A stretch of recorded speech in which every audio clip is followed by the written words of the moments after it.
에베소서 6장 10절로 12절 말씀입니다.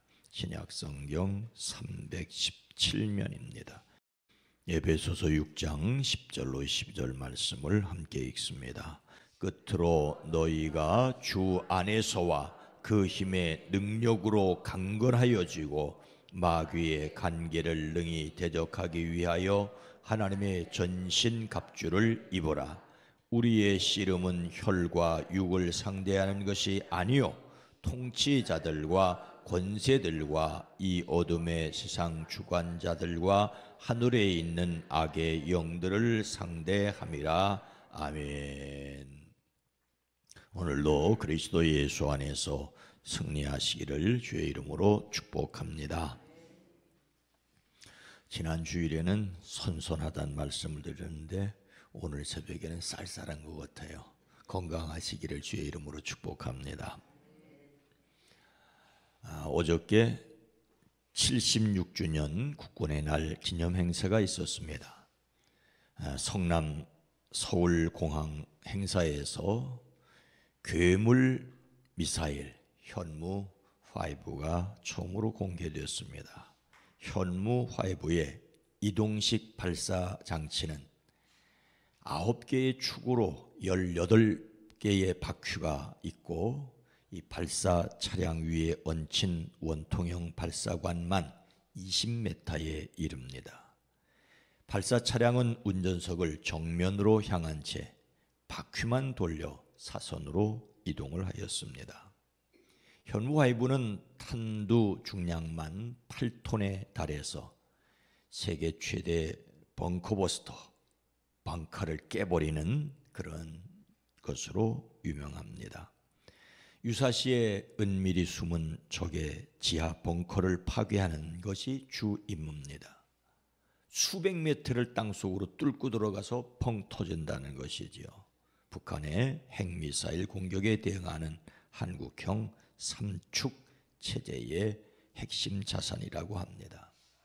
더욱이 이날 죽음의 백조라고 불리우는 미 공군 전략 폭격기 B-1B 랜서가 비행을 했습니다. B-1B 최대 속도는 음속의 1.25배로 최대 12,000km를 비행할 수 있다고 합니다. 괌 미군 기지에서 한반도까지 2시간이면 닿는다는 것이죠. 핵무기를 운용하지 못하지만 최대 57톤에 달하는 무장을 장착할 수 있습니다. 서울 광화문 일대 시가행진에서도 한국형 3축 체제의 핵심인 장거리 지대공 미사일, 중거리 지대공 유도 무기 천궁, 또 탄도미사일 현무가 등장을 했습니다. 북한의 핵 대량 살상 무기에 대한 한국군의 압도적 전력을 과시했습니다. 대통령은 이날 힘에 의한 평화 기조를 재차 강조했습니다. 물론 북한은 이날 미 전략 폭격기 등장에 앞서서 미국의 허세성 무력 시위라고 또 상응한 행동을 취하겠다고 위협을 했습니다. 이날 국군의 날 행사는 북한군을 압도하는 능력을 강조하려는 의도였을 것입니다. 핵무기 개발에 앞서 이런 무기를 가지고 있다는 과시 또는 국민을 편안하게 하려는 마음일 것입니다. 이런 가운데 이 땅의 평화를 위해 더욱 기도하게 됩니다. 예수님 사람들은 예수님의 힘으로 강건하여야 하는데 그 이유가 무엇을 대적하기 위해서라고 말씀하고 있습니까? 11절입니다. 마귀의 간계를 능히 대적하기 위하여 하나님의 전신 갑주를 입어라. 에베소서의 구조는 로마서의 구조와 흡사합니다. 먼저 믿음으로 구원받는 신앙을 말씀하고 이어서 믿음을 가진 사람들이 어떻게 살아야 하는지 생활을 말씀합니다. 예수님 믿음으로 하나님 자녀되고 하나님 자녀로 세상을 살아야 합니다. 에베소서는 로마서보다는 짧지만 마찬가지로 믿음과 생활을 잘 정리하고 있습니다. 예수님 믿음으로 하늘에 앉은 사람 되었다며 구원을 먼저 말씀하시고 그 다음으로 하나님 자녀답게 세상에서 빛의 생활을 해야 할 것을 말씀하십니다. 그런데 로마서와 달리 짧은 말씀이지만 한 가지 덧붙이는 것이 그 믿음과 생활을 끝까지 지켜야 한다는 것을 에베소 6장 10절 이하에서 말씀하고 있습니다. 우리의 믿음을 흔들어 놓으려고 하고 우리의 생활을 게으르게 만들려고 하는 것이 있기 때문이라는 것이지요. 믿음과 생활, 그리고 한 가지 주 안에서와 그분의 힘찬 능력으로 굳세어야 할 것을 말씀합니다. 하나님이 주시는 힘과 능력으로 우리가 굳세게 하지 않으면 안 될 것을 강조합니다. 하나님께서 주시는 능력 안에 계속해서 머물러 있어야만 믿음도 지키고 생활도 할 수 있다는 것입니다. 왜 하나님의 능력 안에 굳세어야 할까요? 마귀의 간계를 능히 대적하기 위해서라고 말씀하고 있습니다. 마귀의 간계라는 말은 이때 간계는 단순한 꾀가 아닙니다. 간교한 계획, 음모라는 것이 더 정확하지요. 모든 사람을 자신과 함께 마지막 때 지옥으로 끌고 가려는 마귀는 자신의 모든 능력을 동원합니다. 그럴싸하게 꾸며 에덴 동산에서부터 사람을 속였습니다.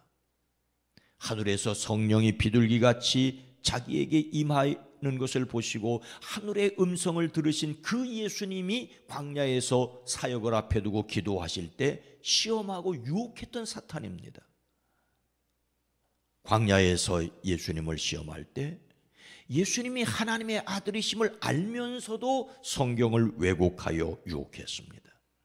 예수님을 믿는 그리스도인들이 하나님의 자녀라는 것을 알고도 집요하게 공격하기에 경각심을 가져야 합니다.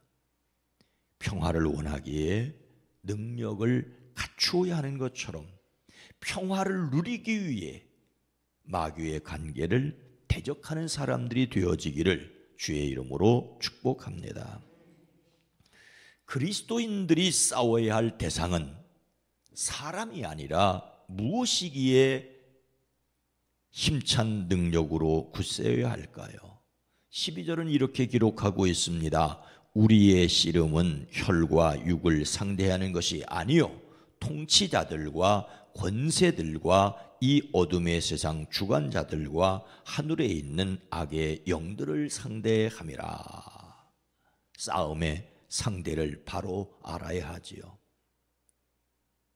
싸움의 상대를 바로 알아야 한다는 말을 할 때마다 생각나는 이야기가 있습니다.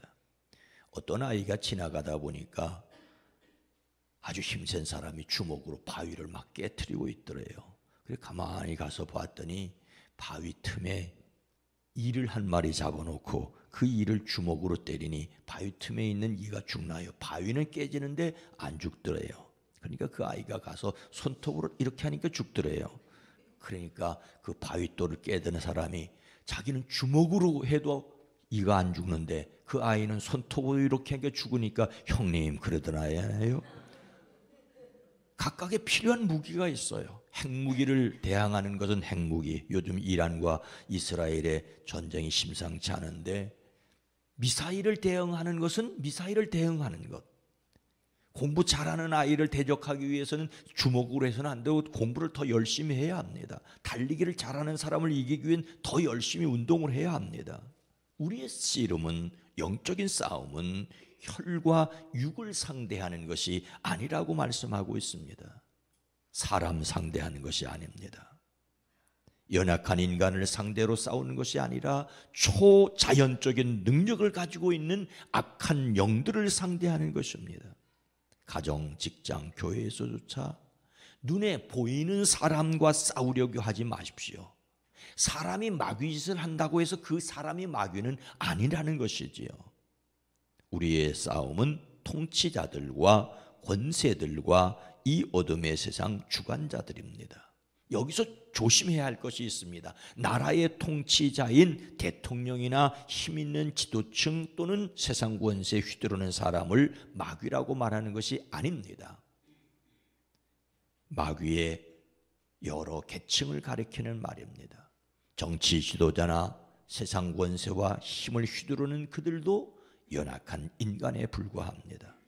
가족이나 다른 교인을 가리켜 마귀라고 사탄과 싸우지 말아야 하는 것처럼 정치 지도자들을 마귀라고 말하지 말아야 합니다. 다만 그들의 힘, 그들이 가지고 있는 권세 때문에 사탄의 하수인이 될 수 있다라고 하는 것을 기억해야 합니다. 사람에 대해서는 언제나 불쌍히 여기는 마음을 가져야 합니다. 우리 자신도 교묘하게 사탄에게 이용당할 수 있는 것처럼 특히 힘이 있고 그 힘을 자기 마음대로 휘둘릴 수 있다고 생각하는 사람들 역시 사탄에게 교묘하게 이용될 수 있습니다. 사탄은 베드로도 밀가부로도 타려고 하지 않았습니까? 그러니 우리는 경각심을 가져야 합니다. 우리의 싸움은 하늘에 있는 악의 영들입니다. 하늘에 있는 악의 영들은 하나님께 대항하였던 사탄과 그 편에 섰던 천사들을 모두 가리킵니다. 다른 표현으로 공중권세 잡은 자라고 말하지요. 그 대장을 사탄이라고. 하나님을 대적하는 모든 존재가 악령들입니다. 성도가 싸워야 할 대상은 하나님을 대적한 사단과 그 하수인들입니다. 문제는 사탄도 자신을 광명한 천사로 가장한다는 것이지요. 정체를 깨닫지 못하고 넋놓고 있다 유혹에 넘어갈 수 있습니다. 사람을 사탄이라며 정죄하며 싸울 수 있습니다. 그래서 각별히 조심해야 합니다. 오늘 말씀을 마음에 새기고 영적 싸움을 위하여 자신이 더욱 갖추어야 할 무장은 무엇이겠습니까?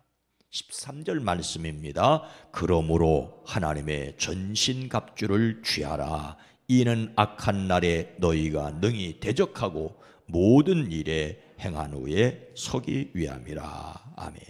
그러므로 자신이 싸워야 할 상대를 파악할 수 없기 때문에 어쩌면 그러므로 상대를 파악했다 할지라도 그 상대와 싸울 수 있는 힘이 없기에 그러므로 주 안에서와 그 힘의 능력으로 강건하여지지 않으면 결코 싸울 수 없기에 그러므로입니다.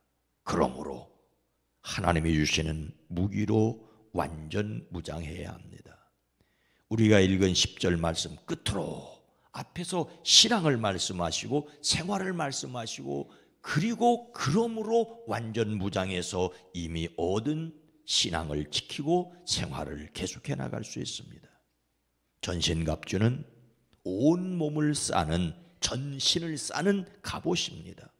머리에는 구원의 투구, 가슴에는 의의 흉배, 허리에는 진리의 허리띠, 정강이에는 덮개, 또 방패, 창, 칼, 진리로 우리 허리를 동이고 가슴으로 의롭게 되었다는 믿음을 가져야 됩니다. 평화의 복음을 가지고 믿음의 방패를 가지고 구원의 투구를 쓰고 성령의 검 말씀을 받아야 합니다.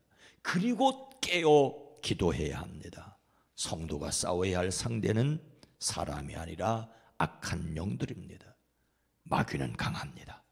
마귀는 강합니다. 그러나 내주는 강한 성이요 방패와 병기 되십니다. 이 믿음을 가지고 두려움이 아니라 담대하게 살아가시기를 주의 이름으로 축원합니다.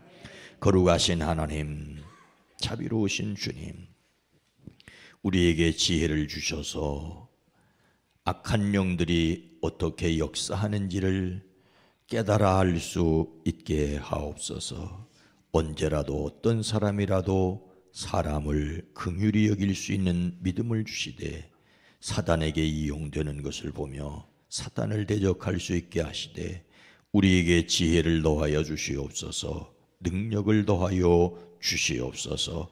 깨어 기도할 뿐만 아니라 말씀의 검을 들게 하시되 특별히 구원의 확신뿐만 아니라 하나님이 함께 계신 사람들이 살아가야 할 바를 알게 하옵소서.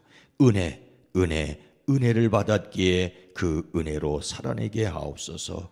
오늘 한날도 복되게 하옵소서. 승리하게 하옵소서. 이 땅 대한민국의 자유와 평화가 지켜지게 하시고 남북이 평화로 갈 수 있는 길들이 열려지게 하옵소서. 극한 대립을 넘어 평화와 공존을 향할 수 있게 하옵소서. 이 세계를 평화로 지켜주시옵소서. 예수님의 이름으로 간절히 기도드리옵나이다. 아멘. 오늘 말씀을 생각하며 전신갑주로 무장하게 하옵소서. 교회는 말씀과 기도로 깨어있게 하시고 이 세상이 평화를 이루어 가기를 위해 기도합니다.